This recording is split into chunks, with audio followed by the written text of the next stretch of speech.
Hello students, welcome to Suman master class YouTube channel. আজ আমরা অষ্টম শ্রেণীর পরিবেশ বিজ্ঞানের অণুজীব অধ্যায় থেকে একটি গুরুত্বপূর্ণ অংশ নাইট্রোজেন চক্র সম্পর্কে আলোচনা করব। যদিও এই ভিডিওটি অষ্টম শ্রেণীর জন্য প্রযোজ্য, তবুও বলবো দশম শ্রেণীর ছাত্রছাত্রীরা এখান থেকে অনেকাংশে উপকৃত হবে, তাই স্কিপ না করে পুরো ভিডিওটি দেখার জন্য অনুরোধ রইল। জীবদেহের গঠনগত এবং কার্যকারী উপাদানের মধ্যে প্রোটিন হলো অন্যতম। এই প্রোটিনের গঠনগত উপাদান আবার নাইট্রোজেন। উদ্ভিদ এবং প্রাণীর দেহ গঠনের জন্য নাইট্রোজেনের চাহিদা আবশ্যক। বর্তমানে বায়ুমণ্ডলের নাইট্রোজেনের পরিমাণ 78.09%, যা সব থেকে বেশি মাত্রায়। কিন্তু কিছু প্রোক্যারিওটিক জীব, ব্যাকটেরিয়া এবং সায়ানোব্যাকটেরিয়া ছাড়া উদ্ভিদ বা প্রাণী কেউই সরাসরি এই বায়বীয় নাইট্রোজেনকে গ্রহণ করতে পারে না। প্রোক্যারিওটিক জীব এবং পরিবেশগত উপায়ে নাইট্রোজেনের এই আবর্তন আমরা এখন দেখে নেব। নাইট্রোজেন মূলত 4টি ধাপে চক্রাকার পদ্ধতিতে আবর্তিত হয়। প্রথম ধাপ নাইট্রোজেন আবদ্ধকরণ, ইংরেজিতে নাইট্রোজেন ফিক্সেশন, অর্থাৎ বায়বীয় নাইট্রোজেন মাটিতে আবদ্ধকরণ। নাম্বার 2, মাটির নাইট্রোজেন জীবদেহে প্রবেশ, অর্থাৎ নাইট্রোজেন আত্তীকরণ। নাম্বার 3, জীবদেহ থেকে এই নাইট্রোজেন পুনরায় মাটিতে প্রবেশ। নাম্বার 4, নাইট্রোজেন মোচন বা ডিনাইট্রিফিকেশন। নাইট্রোজেন চক্রের প্রথম ধাপ নাইট্রোজেন আবদ্ধকরণ। প্রাকৃতিক, জীবজ এবং শিল্পজাত এই 3টি ধাপে বায়বীয় নাইট্রোজেন মাটিতে আবদ্ধকরণ হয়।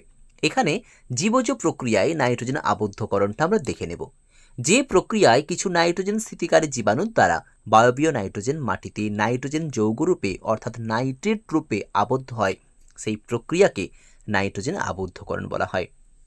বিশেষ কিছু অণুজীব তাদের দেহে উপস্থিত নাইট্রোজেন স্থিতিকারী বিশেষ উৎসেচক নাইট্রোজিনেজ এর সাহায্যে মুক্ত নাইট্রোজেনকে আবদ্ধ করে।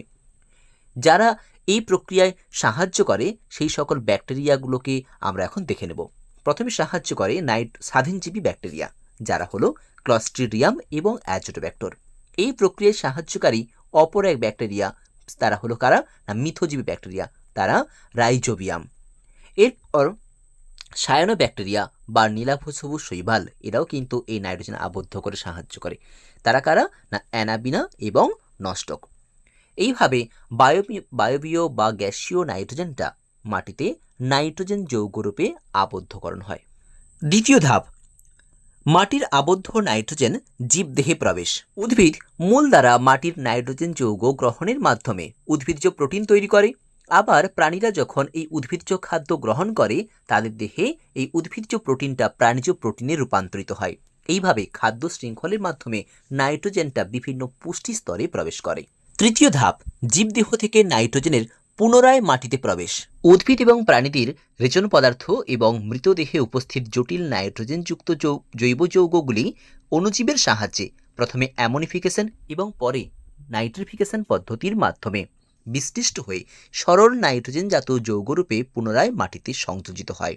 অ্যামোনিফিকেশন, যে পদ্ধতিতে উদ্ভিদ প্রাণীর রেচন পদার্থ এবং মৃতদেহে উপস্থিত জটিল প্রোটিন যৌগগুলো অণুজীবের সাহায্যে বিশ্লিষ্ট হয়ে অ্যামোনিয়া উৎপন্ন করে, তাকে অ্যামোনিফিকেশন বলে। যেহেতু অ্যামোনিয়া উৎপন্ন হলো, তাই প্রক্রিয়াটির নাম কি? অ্যামোনিফিকেশন। এই প্রক্রিয়ায় সাহায্যকারী অণুজীবদের অ্যামোনিফাইং ব্যাকটেরিয়া বলে। এই সমস্ত অ্যামোনিফাইং ব্যাকটেরিয়াগুলির নাম হলো ব্যাসিলাস মাইকয়েডিস এবং ব্যাসিলাস র্যামোসাস। অবশ্যই এটি লেখার পর একটা রেখাচিত্র দিলে উত্তরটি আরও যথাযথ হয়ে থাকে। নাইট্রিফিকেশন, যে পদ্ধতিতে মৃত্তিকাস্থিত অ্যামোনিয়া অণুজীবের সাহায্যে বিশ্লিষ্ট হয়ে প্রথমে নাইট্রাইট এবং পরে নাইট্রেটে পরিণত হয়, সেই প্রক্রিয়াকে নাইট্রিফিকেশন বলে। এই প্রক্রিয়ায় সাহায্যকারী ব্যাকটেরিয়াদের নাইট্রিফাইং ব্যাকটেরিয়া বলে। এই সব নাইট্রিফাইং ব্যাকটেরিয়াদের নাম হলো নাইট্রোব্যাক্টর এবং নাইট্রোসোমোনাস। এখানেও অবশ্যই এই রেখাচিত্রটি তোমরা দেবে। চতুর্থ এবং সবশেষ ধাপ হলো ডিনাইট্রিফিকেশন। এই প্রক্রিয়ায় মৃত্তিকাস্থিত নাইট্রোজেন ঘটিত যৌগ অণুজীবের ক্রিয়ায় বিশ্লিষ্ট হয়ে কিছু অন্তর্বর্তী যৌগ গঠনের মাধ্যমে গ্যাসীয় নাইট্রোজেনে পরিণত হয় এবং পরিবেশে মুক্ত হয়। এই প্রক্রিয়ায় সাহায্যকারী ব্যাকটেরিয়াদের ডিনাইট্রিফাইং ব্যাকটেরিয়া বলে। এই সব ডিনাইট্রিফাইং ব্যাকটেরিয়া হলো সিউডোমোনাস, থিওব্যাসিলাস এবং মাইক্রোকক্কাস। এখানেও রেখাচিত্রটা দেওয়া আছে, তোমরা অবশ্যই এটা দেবে।